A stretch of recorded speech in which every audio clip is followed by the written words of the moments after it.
जोंनि चिरां डिस्ट्रिक्ट बे सिडली हमस्ति बे गामियाव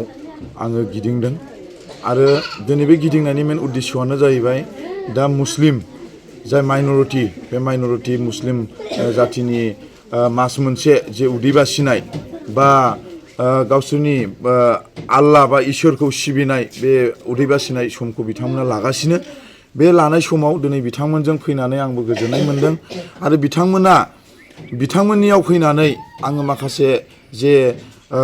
माबा मोनसे जाय मानसिफ्रा दिनै गोरिब दुखिया बा गोरिब न'खरनि मानसिफोर दङ बेफोरबायदि मानसिफोरनो दिनै आङो माबा मोनसे बुस्थु लानानैसो आं थांगोन होननानै दिनै आं फैनायाव बिथांमोननि जे उदै बासिनानै थानाय आरो इसोरखौ सिबिनानै थानाय बिथांमोननिफ्राय दिनै आं आशीर्बाद आरो बोरखौ आं मोननो हादों निस्सय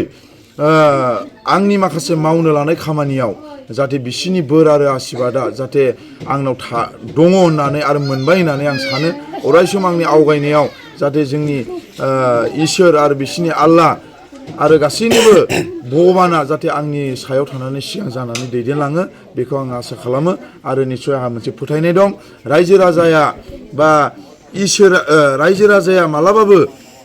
माबा मोनसे बुस्थु होनो हाया नाथाय इसोरा जोंनो बा भगबाना जोंनो माबा मोनसे जोंनो थाबायनायावनो होन माबा मोनसे मावनायावनो होन माबा मोनसे बिजनेस मावनायावनो होन बे गासैयावबो जोंनि सिगाङाव थानानै जोंनो खामानि मावनो जोंनो खाबु होयो आरो मोनसे खोथाखौ आङो बुंनो सानबावदों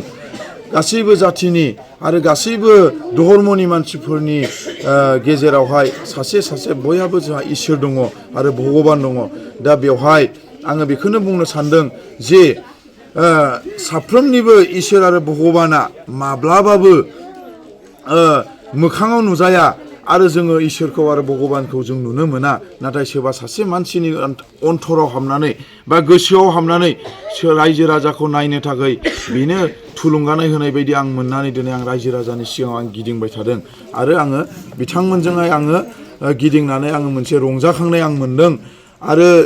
बे जोंनि 13 नं समस्ति बा चिरां डिस्ट्रिक्ट सिडली हमस्तियावहाय माइनरिटि हिसाबै बा मुस्लिम एरिया हिसाबै 16टा गामि दङ मजाबारियाव 4 गामि बासुगावआव 10टा गामि आरो बेंटलाव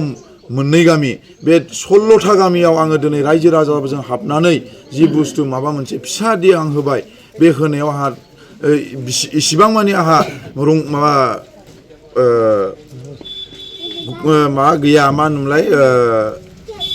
गौरब गैया नाथाय आं बिनिफ्राय बांसिन आं होनो लुबैयो नाथाय मालाबानि समाव आंबो माबा मोनसे सुबिदायाव गोलैनाय हिसाबै आंबो होजोबनो हाया नाथाय आङो बेखौनो आसा खालामदों जे रायजो राजानि अननाय आरो आशीर्बादजों दिनै आङो मोनसे मोननै बुस्थु होदों नाथाय बिनिफ्राय बांसिन आं जाहाथे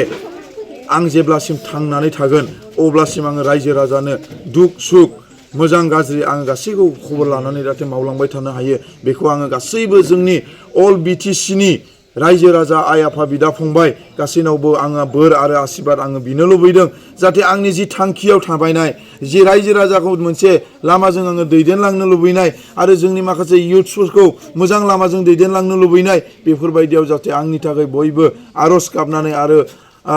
भगबान आरो इसोरनाव आरो अबंलारिनाव जाहाथे आंनि थाखायबो आर'ज खालामनानै होयो बेखौ आङो बुंबाय आरो आंनि बे जि बेरायनाय बे बेरायनायावहाय आं जोबोद गोजोननाय मोनदों रायजो राजा उन्दैफोर आरो गोनांफोर गैयिफोर गासैजोंबो आङो लोगो लानो मोननायखाय आंनि गोसोआ जोबोद रंजाखांनाय मोनदों